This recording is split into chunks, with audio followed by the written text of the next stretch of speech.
let me ask you the first thing that comes to mind. You know, you are the teacher, right? So how would you say to young people where to get the knowledge about hip hop, about, you know, all the spirituals, and where to get it from? How do you learn what you know and how they can, you know, kind of develop it themselves? You want a quick answer or you want the controversial answer?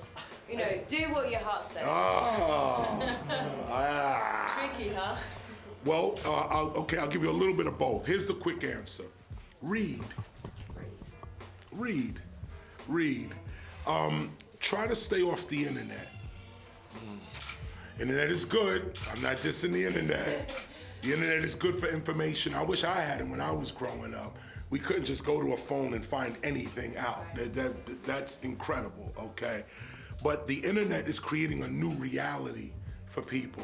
The information that's on there, it's not that it's wrong, it's just short. It doesn't give you the whole story of anything. And it's just quick information. It's quick information.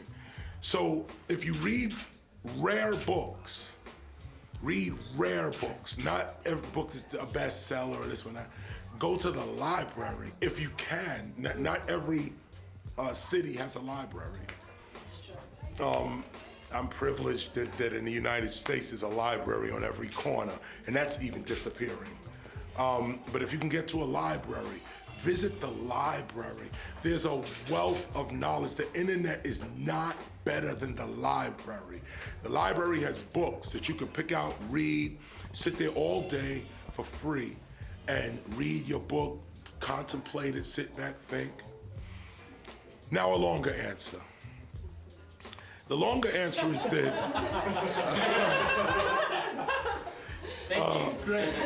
longer answer is that real knowledge is experienced. Books, although I do say read first, it's still the objective approach to knowledge. Real knowledge is about being. In this society, most societies of today, people are knowing in order to be. Real knowledge is about being in order to know. So if you can be, you'll learn everything you need to know faster. It's quick. It's the way the universe learns. The universe doesn't go A, B, C, D. It goes alphabet. That's it. Everything in between, it just takes the whole thing in. But that's not reading. That's not this happened and that happened, and that past, present, future, 1, 2, 3. That's one way of knowing. But if you really want to learn, like really where your brain really like takes in information that you can't read, it's more like the creation of knowledge as opposed to looking at knowledge and taking it in. When you create knowledge, you have a different perspective of reality. It's like the universe plays with you. Nature plays with you. Right now, we're creating reality. Right now, like reality, we are creating it. Guy right here is filming me, okay?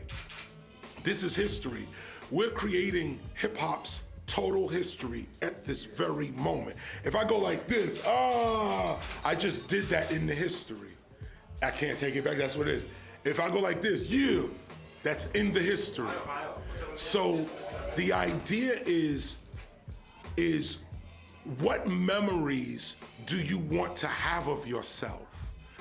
If you could be conscious of the fact that every move you make in this space and time, every move you make is making your history.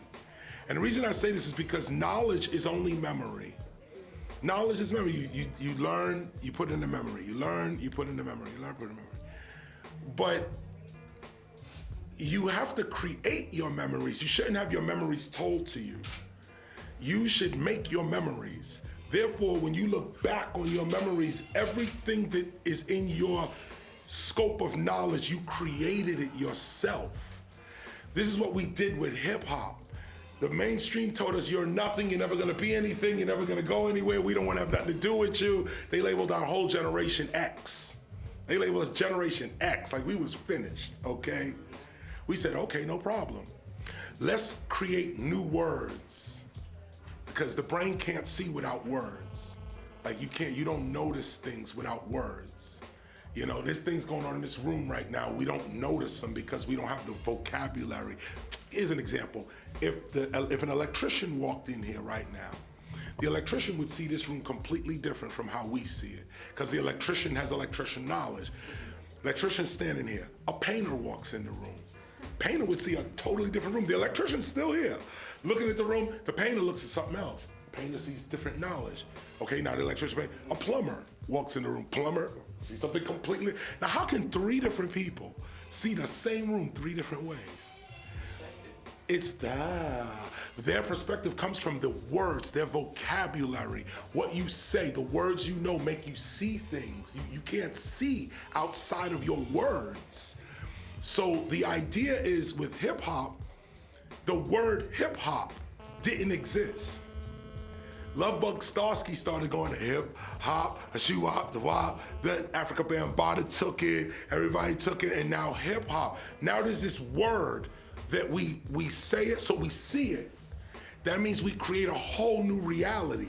Now in that word, MCing, E-M-C-E-E-I-N. Not MCing, MCing. E-M-C-E-E-I-N. DJing, D-E-E-J-A-Y-I-N. Writing, W-R-I-T-I-N. These are new words. That means there's new realities in these words. So if this is the creation of knowledge as opposed to studying knowledge, yes, you can take knowledge in. But if you make up a word like gazebo-goo, what the hell is gazebo-goo? But if we keep saying gazebo-goo, we're gonna start seeing gazebo-goo, and gazebo-goo is gonna become whatever we see it as. And then after a while, you're gonna turn somebody else on. Hey, it's gazebo-goo.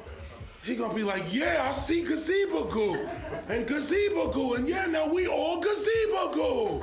Now you created a whole new reality.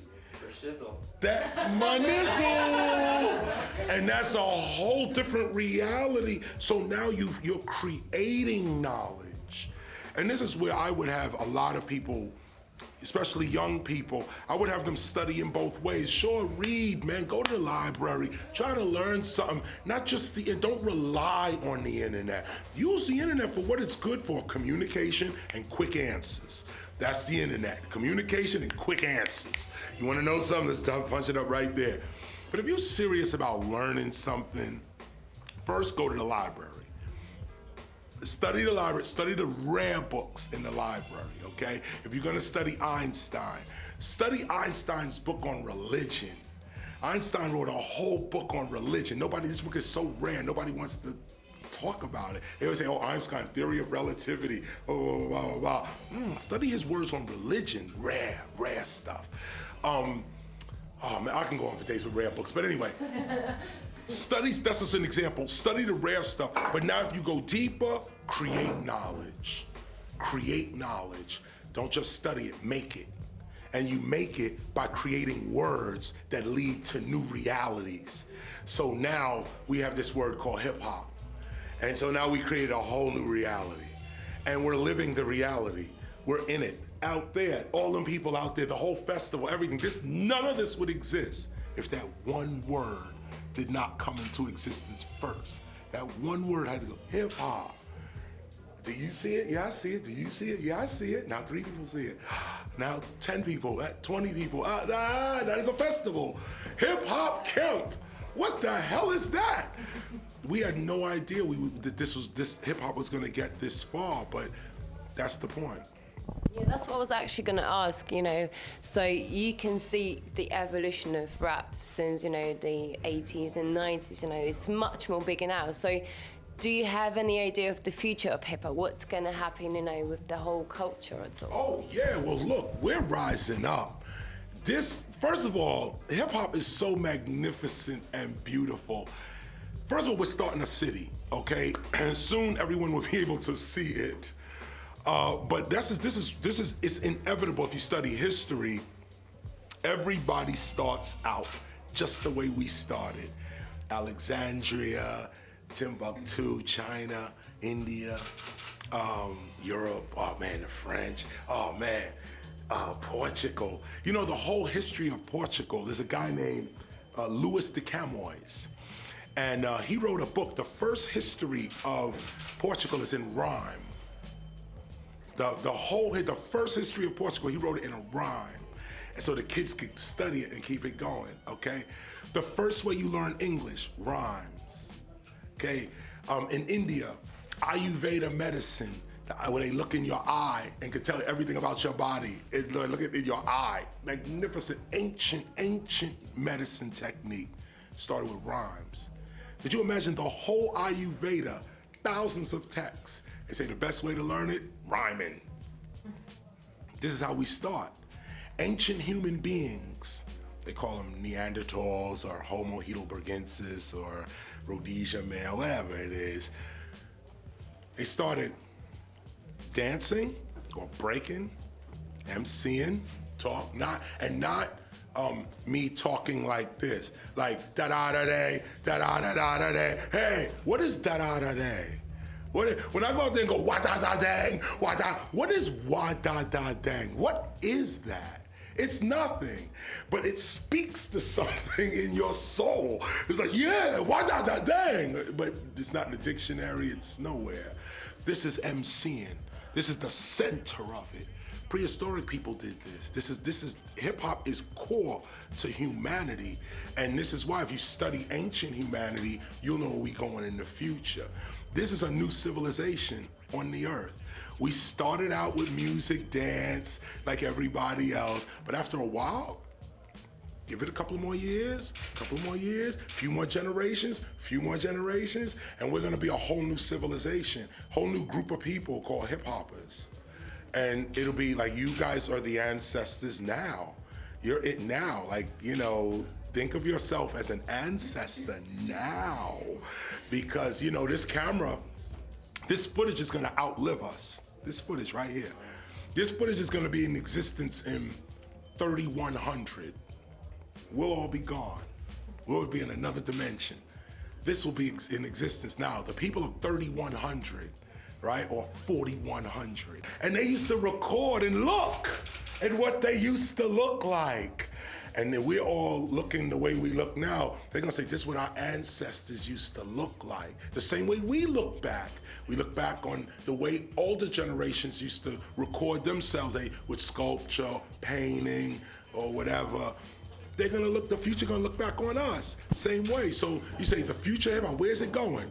Well, look back at all the other cultures that you're studying right now. They started the same way. So we're gonna go on, and that's also why it's so important to maintain hip hop's principles: peace, love, unity, safely having fun.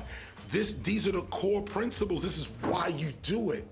You know, this is why you do it. Doing hip hop to go to jail, you don't have the right idea. Doing hip hop just to get some money, you ain't got the right idea. Doing it for all these other material and worldly reasons, you don't have the right idea. It's really a transcendent experience that you want. You want to live something that makes you immortal. You know, money and clothes, yeah, okay, we need some money. You gotta put clothes on, you gotta feed yourself. But that's all mortal life. Immortal life is when you unite yourself with a collective consciousness. If you just stay with your own consciousness, you stay mortal. But if you can connect your consciousness to a collective consciousness, you are immortal. You don't die. You go on and on and on. And I mean that. Your real consciousness does not disappear.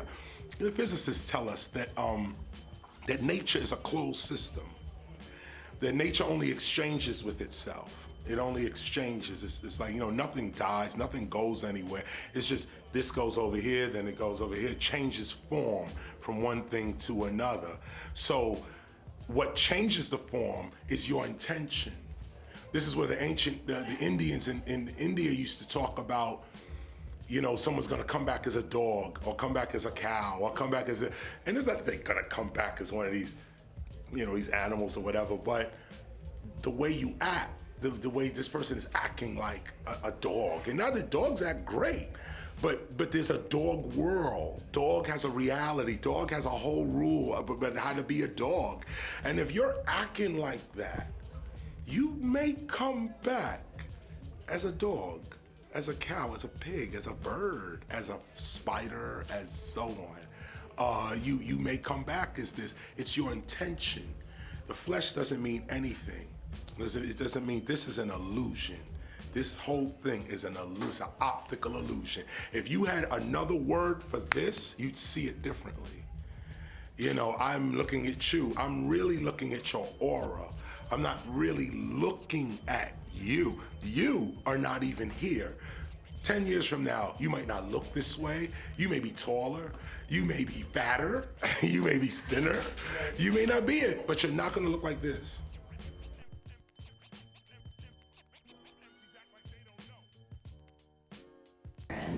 Oh, wait, you just threw something in there when I realized it's gonna be my future.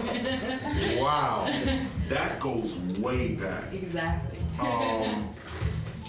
My earliest memory is 1977. There was a blackout in New York City.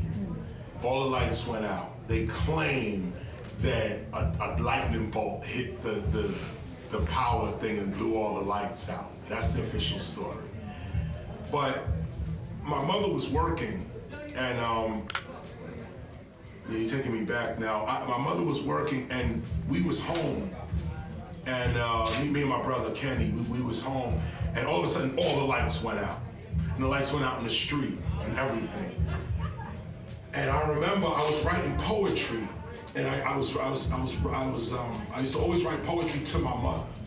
I used to write poetry and give it to her, and so I was writing a poem for her to come home, and all the lights went out, okay? And I was writing this poem about why do people act the way they do? And I was about 12, maybe 11 or 12, 77, so maybe I'm 13 maybe. And so I wrote this, I was writing, the lights went out. But what was interesting was that when the lights went out, everybody started looting. They started breaking into the stores and running around. Now, I saw this woman. There was a woman, I think her name was Miss Johnson, we used to call her. And every time we was sitting out in front of her house, she used to tell us, get away from my house, get away from it. You know, because we used to be just sitting on the car, sitting on her stoop, on her steps and stuff. Get off my step, get off my stoop.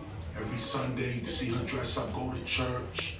She was the upstanding woman on the block. We was the hoodlums, couldn't get out of here. You're not doing that with your life. So the lights went out. I looked out the window looking for my mom's. I'm like, yo, the lights is out. I see Miss Johnson running down the street with a TV in her hand. Big TV. She had her kids, like her son, her oldest son, he had like a shopping bag or something. They're running down, like, yo, that's Miss Johnson right there, running down the street. And my little 12, 13-year-old mind, I couldn't understand that. I was like, wait a minute, this is the woman that goes to church every Sunday. This is the woman who tells us to get a job. This is the woman that's telling us this. And when the lights went out, she had a TV in her hand, running down the block with everybody else. And then my mother came that night. Mom, where's my children? Oh, it was like, yo, we good, Mom, we chilling, you know, we stayed in the house and all this. And I said, but Mom, listen, Miss Johnson, I saw her with a TV. My mother just brushed it off. She's just like, oh, Miss Johnson, don't worry about her. And I never forget, she said, oh, don't worry about her. When the lights go out, you see who everybody really is. And I was like, boom, head blew off to the back. I was like, what do you mean when the lights go out? You mean as long as the lights are on, everybody's like not being themselves? He was like, yup. He said, you'll know what people really are when the lights go out. And I took that. That's when I said, I'm gonna be an MC. Right from that day, I told my mother, I said, Mom, I'm gonna be an MC. I'm gonna rhyme about when the lights go out. When the lights are like people, I was so fascinated with the fact that this woman, like you can't imagine, like this woman was the upstanding woman on the block. She was the one, like, don't go here, don't do this. This was the moral compass of the block. Right here, lights went out. She was savage, straight savage. Had the TV glass breaking. She's running, and from that day on, also I looked at her different now. You know, I didn't lose no respect. I was just, I know who you are now, and I was just looking at that. But I was 13, and nobody cared about 13-year-old thinking. It's just like, but for me, I was like, nah, I see what it is. When everybody fronting, when the camera's on, when the lights are going, everybody's putting on this act. But what happens when the camera's not? What happens when the light goes on? What happens when you know, in your world now and nobody's looking at you, now we can see who you really are. And some people, you know, like with the internet, go back to that. There's an issue of privacy. There's a big debate over privacy. That the internet is eating up too much of our privacy. And I'm writing about this right now, because it's a catch-20, it's a difficult situation. We want our privacy, but for what? E-props. And you know, like what do you want? Like in a just society, everyone should be transparent. Right. We should live in glass houses, you know, where you can just look and see the person from sleep to shower, making love, whatever. You see it, it's a clear house. That's what the internet, that's what the government's trying to do, is make everybody exposed to everybody. And in a way, you have a more just society if everybody could see everybody's private life. Then everybody then says, okay, they're looking at me, so I'm not gonna do this, or I'm not gonna do that because I'm being watched. People are more mischievous when they're not being watched. But then I want my privacy. I don't want somebody watching me every 5 minutes. I'm using the bathroom, you gonna watch me. I'm over here, you gonna watch me. Like, I don't want that in my life. I don't want, so it's like this debate. It's like this balance between privacy and honesty.